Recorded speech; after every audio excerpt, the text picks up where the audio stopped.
The Doctrine of Fire, not mnation, but Divine Alchemy by the Mystic Hillbillie.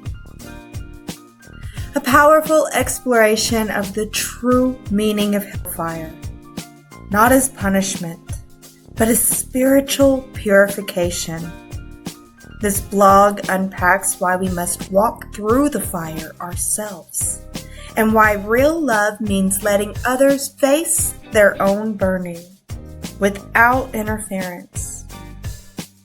What the flame truly means, why we all must pass through them, and why even love must learn to stand back and let them burn. The doctrine of hellfire has haunted generations with fear, eternal torment, wrathful judgment, fire without end. But what if this terrifying image is not meant to punish you, but to transform you? What if hellfire is not about pain, but purification? The Bible is not a historical document. It's a symbolic mythos, encoded spiritual psychology and initiatory mastery. It speaks in parables, numerology, archetypes, and esoteric metaphor. The mistake humanity made was assuming literalism, reducing cosmic truths to historical events. No great scripture is historically true, nor is it supposed to be. Everything in scripture points to an inner process, soul phases, and archetypal journeys. The Christ story is your story.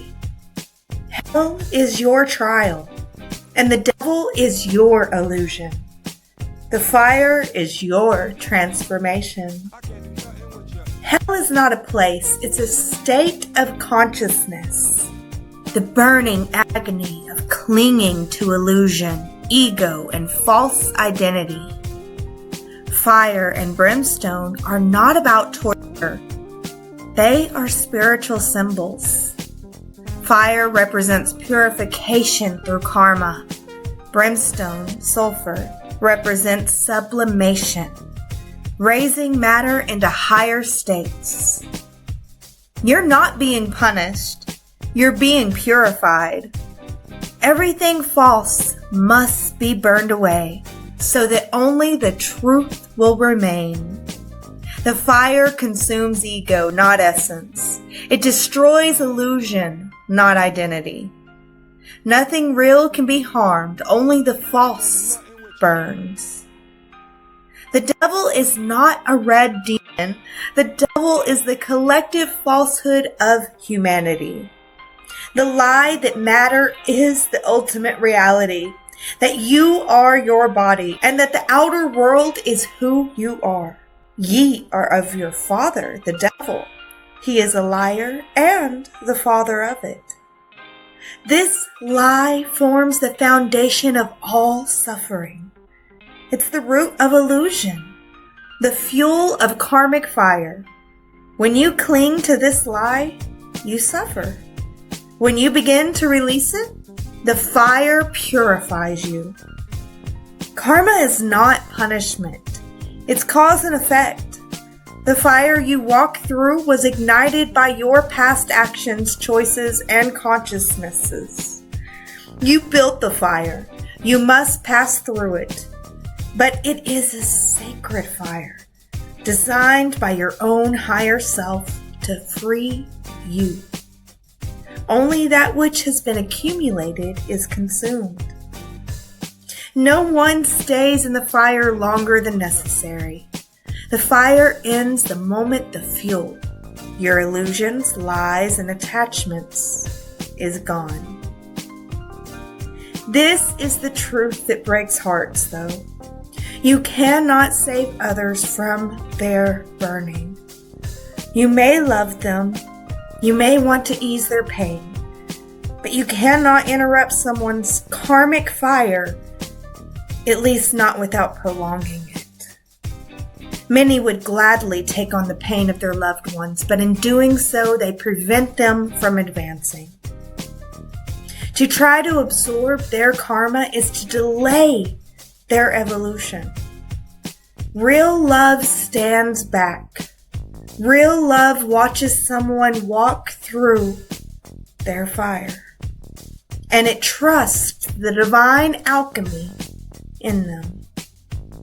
To stand still in your own fire is courage, but to stand aside for someone else's is divine discipline. Hell is not just symbolic, it has layers. There's a physical hell, the suffering of the earthly conditions, an astral hell, Hades, lower planes of post-death existence. There's a mental hell, false beliefs, toxic thought forms. And there's a karmic hell, the 8th sphere, the place of transmutation. Each soul descends into their own version of hell, and each must rise by shedding that which cannot pass into higher vibration.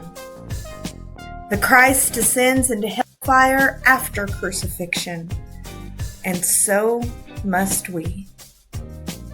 Brimstone, sulfur, symbolizes the sublimation, the lifting of matter into spirits. Salt preserves truth. Fire purifies it. These are not random substances in Scripture. They are metaphysical agents. Sulfur burns the dross of the ego. Salt holds the essence of truth. And fire releases the eternal. Even the earth itself is going through this process. The future cataclysms, symbolic or literal, are a part of this burning. Only what belongs to eternity will survive the karmic fire. Through the burning, the souls weave for itself the immortal garments of truth. Everything false dies, and everything real is crowned in light. And the worm that dieth not is not punishment. It is the relentless unfolding of truth. When the last lie is consumed, what remains is golden, unshakable, and divine. Stand in the fire. Stand as love. Hellfire is not a place of doom. It's a birthplace of the eternal self. It consumes nothing that is real. It is your friend, your forge, and your final freedom. You must learn to stand still in the burning. You must learn to let others burn without trying to steal their fire from them. You must let go of fear, of rescue fantasies, and of sentimentality. You must become pure. When the fires of hell have become the crown of glory, then shall you walk in white raiment in the new Jerusalem. This is the truth behind the doctrine of hellfire. Not punishment, purification, not damnation, divination, not fear, freedom. Want more sacred wisdom like this? Join our private list at celestialgrove.academy and receive deep teachings, inner transmissions, and transformational tools directly to your inbox. Let the fire do its work. The real you is waiting on the other side.